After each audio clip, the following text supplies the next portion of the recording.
who was delivered for our offences and was raised again for our justification. Romans 4, verse 25. Christ is risen. I believe in Jesus Christ, risen again from the dead on the third day. We need a strong and firm faith to affirm this article of faith. The words, Christ is risen from the dead, must be noted and written well. Each letter should be as big as a tower, yes, as heaven and earth. We must see, hear, think, and know nothing but this article of faith. We do not confess this article in the same manner that we tell a history, a fable, or a fairy tale. No, this truth must strengthen and quicken our hearts.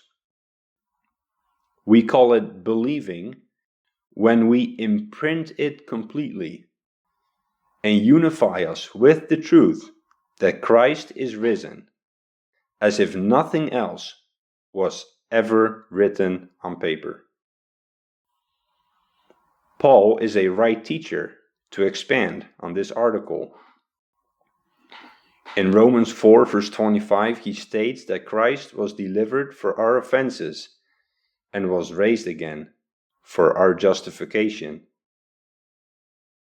Ephesians 2, even when we were dead in sins, hath quickened us together with Christ. By grace ye are saved, and hath raised us up together, and made us sit together in heavenly places in Christ Jesus. 1 Thessalonians 4.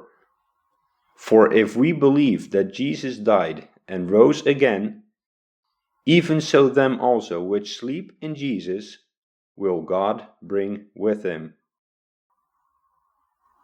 When we truly believe this, we have a good life and death.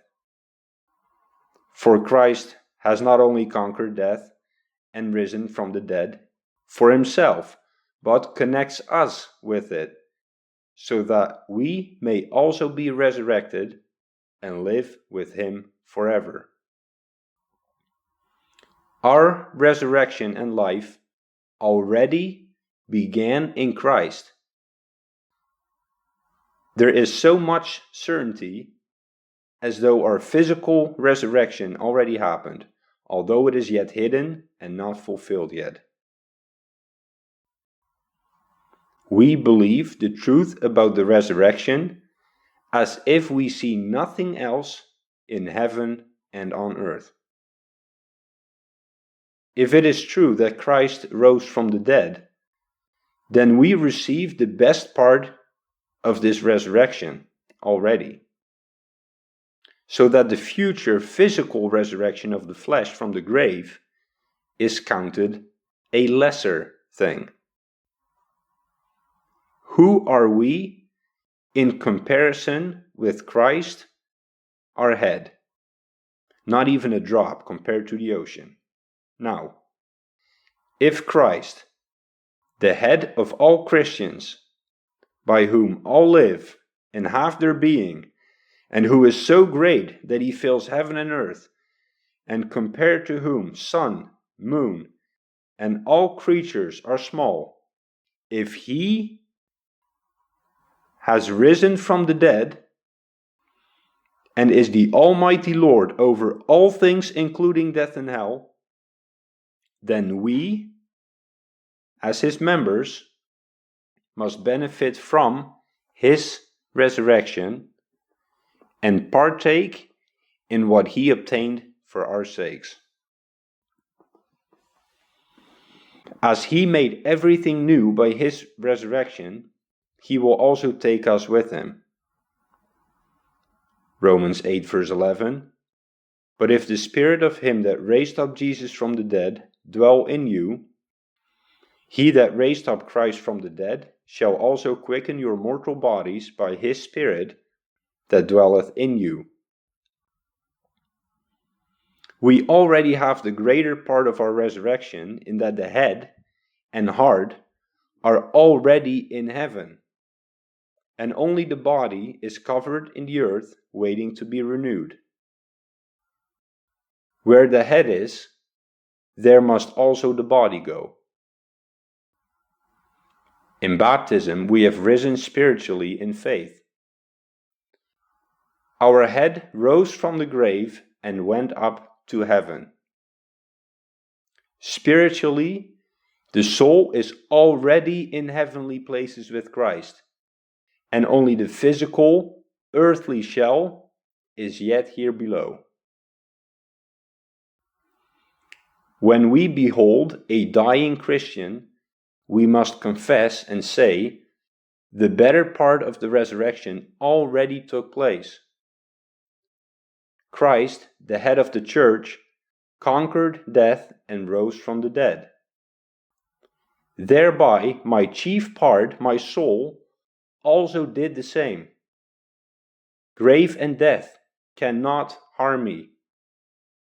My body is yet a tabernacle of the soul, made of earth and clay. The soul by faith is already in the new, eternal, and heavenly life, and cannot die or be buried. We wait till this poor hut, our body, this old skin, will follow and be made new and never perish again. If Christ left death and the grave, then he who says he believes and trusts in him must follow. He went first so that we might follow. He began the good work so that we would rise in him by the word and baptism every day. Christ is risen, rose above all heavens, and our soul rose with him. Our body will one day appear from death and grave and shine like the sun. May God grant us his grace that we may understand this truth and comfort ourselves and others with it.